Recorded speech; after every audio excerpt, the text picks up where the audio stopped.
Meio-dia em ponto. Um homem ciumento, gente, tirou a vida do primo da esposa durante um churrasco em família na Grande São Paulo. O Fernando, descrito como um homem possessivo, discutiu com o Bruno. O Bruno, primo da esposa do Fernando. Estavam ali no churrasco, tomando uma cerveja gelada, começando a discutir. E aí ele começa a olhar para o primo da mulher e fala, tá esquisito. Ele tá de muito papinho com a minha mulher. Detalhe, o próprio primo dela. E aí ele resolve se vingar. Só que o Bruno, que é o primo, falou, não, Fernando, você tá alterado, cara. Chega de discussão, eu vou embora para minha casa, você pode ficar na festa com a sua esposa. Desculpa aí se eu causei qualquer problema para vocês, não queria atrapalhar a festa. Pegou e foi embora. O que o Fernando fez? Fernando entrou dentro do carro e foi atrás. Mas ele atropelou o Bruno. Segundo a polícia, o Fernando perseguiu e atropelou o Bruno no meio da rua. O primo da esposa morreu e agora o Fernando é considerado foragido. O Álvaro Noceira vai conversar ao vivo com o delegado que investiga esse caso. E agora a busca é pelo paradeiro deste assassino, um homem já considerado pela família como alguém problemático e no que se refere ao relacionamento com a esposa, possessivo e que tinha ciúmes da própria família da mulher, né, Álvaro? Bom dia. Muito bom dia para você, Darlison, a todos que nos acompanham aqui no Alô Você. Exatamente, né? Após ali uma crise de ciúmes, uma discussão em família, aconteceu, portanto, este assassinato. Eu estou aqui com o delegado Luiz Romani, responsável por este caso, que gentilmente nos atende. Doutor, como esse crime aconteceu? Qual a motivação para este assassinato em família? Bom dia, Darlison. Bom dia a todos. Então, isso foi no sábado, por volta das 7h30 da noite. A vítima, que estava ali já bebendo com alguns amigos, atravessa a rua e, nesse momento, chega o autor de carro.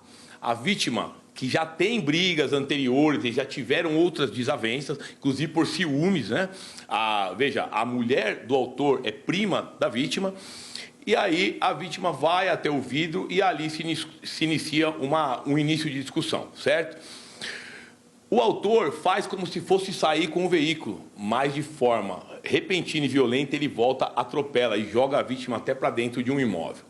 Na sequência, ele vai sair com o carro de novo, mas ao invés de ir embora, aí é onde ele decide matar, porque ele volta. E além de bater na vítima, ele passa com as 4 rodas em cima e a vítima morre ainda no local.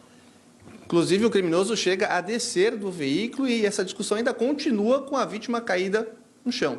Não, na verdade já nem foi mais com a vítima ficou ali já debaixo do veículo, a discussão foi com as outras pessoas que estavam ali, que chegaram a se revoltar inicialmente, até tem um indivíduo até que empurra ele, mas ele não foi linchado, por quê? Um indivíduo que já tinha roubo, foi preso em flagrante nesta delegacia em 2023, infelizmente nem um ano ele ficou preso, já foi solto e aí a história se repete, a impunidade acaba gerando a reincidência, mas ele ali, depois da discussão, sai calmamente a pé e foge. Desde o dia dos fatos, eu determinei ao GOI, o qual eu chefio também, que estamos em diligência e vamos prendê-lo. As minhas equipes aqui da delegacia, desde de manhã, também já no encalço. A notícia é que ele está aqui pelas imediações e a gente vai prendê-lo. Já representamos, no próprio sábado mesmo, pela prisão temporária, a qual já foi decretada pela Justiça, e o inquérito está instaurado e a gente vai finalizar aí com a prisão dele. Em depoimento, o que a prima disse que causou essa briga, essa discussão que levou até o assassinato? Uma discussão que já vem, eles acabaram virando desafeto por motivo fútil, né? Então, sempre que se viam, havia alguma rusga, mas nunca tinham ido a essas vias de fato. E você vê, a alegação de legítima defesa é incabível, porque ainda que ele tivesse com uma faca, como foi noticiado, fato é que ele já tinha sido atropelado, já estava cambaleando. O autor, não havia mais risco para ele, era apenas ele poderia ter ido embora com o carro. Não, mas ele decide matar um indivíduo violento, que já tem passagem por crime violento, ou seja, de roubo 157, aí ele mata, tira a vida de uma pessoa por um motivo e vai responder aí pelo homicídio qualificado. Por conta de todas essas investigações, qual o trabalho da polícia agora neste momento para prender o suspeito? Então, nós temos algumas informações, pessoas que não querem se identificar por medo dele, até por ele já ser um indivíduo criminoso, mas, informalmente, as pessoas vão contribuindo. Então, fica claro, quem tiver qualquer informação do paradeiro, nos avise. Pode me procurar aqui, delegado Romani, ou as minhas equipes, que nós vamos efetuar a prisão. Já estamos com mandado de prisão. E essa resposta veio muito rápido. As imagens e outras provas que a gente já vem produzindo, para assim que pegar e ele seja apresentado à justiça. Tá certo. Bom, Darlis, a gente vê um trabalho rápido da polícia, já fez a identificação do suspeito e agora realizando essas buscas para encontrar o paradeiro deste assassino, né, que tirou a vida do Bruno, de 36 anos de idade. Darlis. Olha, esse aí é o Fernando, o homem que está sendo procurado, caçado agora. O delegado doutor Luiz, brilhante trabalho junto com a equipe da Polícia Civil. Já tem algumas informações que foram repassadas por pessoas que não querem se identificar e aí que mostra, de fato, o medo. Esse era um homem que metia medo em todo mundo, dizia que era o valentão, não, já estive na cadeia, vocês vão ter que me respeitar, se eu matar não dá nada, eu sei o caminho. Tanto é que agora, mesmo o cara sendo foragido, as pessoas têm medo de denunciá-lo. E só falam mediante o completo anonimato. Gente, o circuito de segurança é revelador. Eu tenho uma entrevista do primo que eu vou trazer daqui a pouco, mas eu gostaria de analisar esta imagem com a doutora Eliana e também com o doutor Ilmar. A gente vê ali, né, que o Bruno já estava indo embora para casa, deixou o Fernando lá no churrasco com a mulher, abandonou o local por conta própria, aparentemente alguém que não queria mais se envolver em confusão, até porque ele sabia do que o Fernando era capaz. Por ser primo da mulher, sabia que ele já esteve preso. Sabia que ele poderia, se quisesse, matar e fugir, que não teria dó nem piedade. Fugiu por medo. Aí ele vai atrás com o carro, atropela, passa por cima deste rapaz e abandona o corpo e ainda chega a discutir com as testemunhas que estavam ali do lado. Aí, a primeira alegação da defesa, não sei, doutor Ilmar, se você chegou a pensar nisso, que o advogado poderia, é alegar legítima defesa nesse caso. Você concorda com o que o delegado falou sobre que não cabe a legítima defesa com base nessas imagens e no depoimento das testemunhas? Darlis, sem condições nenhuma de se falar em legítima defesa. A legítima defesa é repelir a injusta agressão imediata. Você está sofrendo aquela situação, então você reage na medida que você faz para repelir. Aí não, ele sai, ele pega o carro, ele volta, ele atropela, ele volta para frente com o carro. Isso demonstra só o perfil cruel que ele tem e a personalidade criminosa.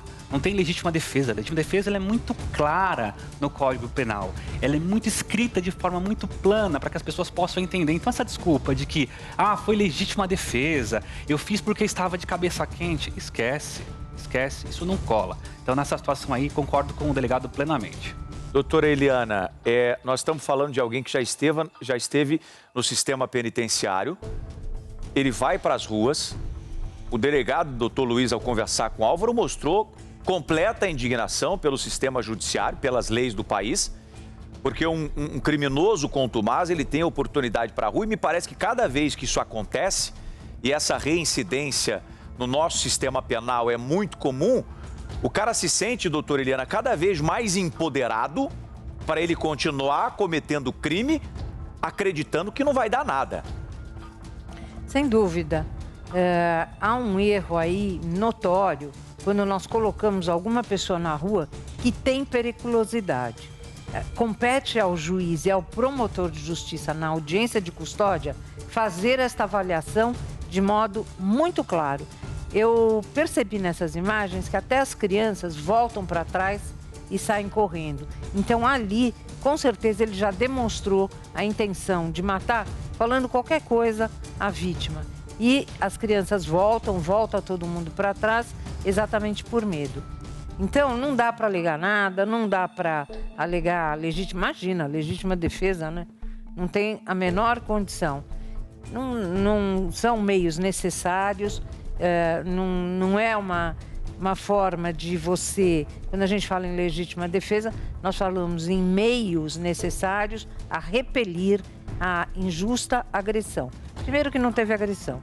E segundo, a forma de utilização do automóvel jamais seria de meio necessário a comprovar isso. Então, falácia, tem que ficar preso, tem que responder o processo inteiro preso e tem que ir a júri. Não tem conversa. Doutor Luiz, já com a identificação do acusado, o que falta para a conclusão do inquérito policial e o que vocês esperam a partir do fim do trabalho da Polícia Civil, do andamento desse processo na Justiça? Agora o que falta são alguns laudos, né, periciais que a gente pediu, tem o exame necroscópico e tem outras testemunhas que a gente ainda está querendo ouvir, ainda aqui na condição de testemunha protegida, né, pelo medo delas. Então faltam algumas diligências, mas agora, principalmente, a gente quer efetuar a prisão dele. Então ficará de forma ininterrupta, todos os dias aqui a gente vai fazer diligências e nós não vamos sossegar até colocar esse criminoso na cadeia, que é onde ele não deveria nem ter saído, porque ficou menos de um ano preso num crime violento, um crime de roubo. Quer dizer, a história se repete, poderia ter sido evitado esse crime, um indivíduo que a gente tem notícias que já arrumou várias confusões com outros vizinhos. Então, quer dizer, até quando que a gente vai esperar isso? Mas não tem problema. Sempre me perguntam, você não cansa de enxugar gelo, doutor? Não, não canso, porque é o nosso trabalho. Vamos prender sempre e eu não enxugo, eu derreto o gelo. É isso que eu vou fazer com toda a energia dentro da legalidade, é lógico. Ao doutor Luiz e toda a equipe. Agora, o primo contou para a nossa equipe que o Bruno já vinha sendo ameaçado pelo assassino. Vamos ouvir essa entrevista. Aí então eu não vi, quando foram me chamar que eu cheguei aqui, ele já estava morto aqui, ó. O cara veio com o carro, passou por cima dele, deu ré de novo, assim o menino falou, deu ré de novo, passou por cima de novo. E pega a chave lá. Aí passou por cima, deixou o carro em cima dele, aí o menino que mora aqui de frente, que empurrou o carro e tirou de cima do. Aí fez lá, aqui. Aí fez isso aí, saiu fora e saiu correndo. Ele fugiu, largou o carro. Largou o carro, inclusive o guincho que levou o carro veio aqui, a polícia veio, o guincho pegou o carro, levou. Aí até então, ninguém sabe por onde ele anda, mas um cara desse aí tem que ser preso, né? Porque um cara desse não pode ficar solto. O cara que faz uma crueldade dessa aí. O Fernando já tinha passagem pela polícia, né? Já tem. Acho que ele está até assinando, né? Ele está até assinando, ele já tem passagem. Como que era a relação dos dois? Tinha muita briga, ciúme, discussão? Não, até aí eu não sei, né? Que eu também saiu de manhã, só chegou a, tipo, 6 horas da tarde. Aí eu também não sei. Mas eu vi a conversa que foi puro, porque eu sei o momento que eu sei que foi ciúme por causa da minha sobrinha, né? Era um primo, né? Nós somos primos. Aí somos primos, então... Ninguém nunca achava que pudesse chegar nesse ponto. Não, até aí a gente nunca achava que ia chegar a um ponto desse, né? Aí, inclusive o Bruno me falou na sexta-feira, o Bruno estava cortando meu cabelo, ele me falou assim, aquele maluco lá falou que vai passar por cima de mim com o carro. Eu falei, toma cuidado, meu, esses caras não tem nada a perder, fica ligeiro. Aí ele me falou na sexta-feira, às 6 horas da tarde, quando foi no sábado, às 7h30 para 8 horas, aconteceu isso. Ele já vinha sendo ameaçado. Já vinha sendo ameaçado. Ele já estava ameaçando há tempo então, né? Até chegar o Bruno me falar isso aí, ele já estava sendo ameaçado. Daqui a pouco o Álvaro Noceira volta com informações. A gente espera com a prisão do Fernando, que está sendo caçado pela Polícia Civil. Agora eu tenho que ir ao Rio de Janeiro, uma notícia urgente, uma notícia triste. Morreu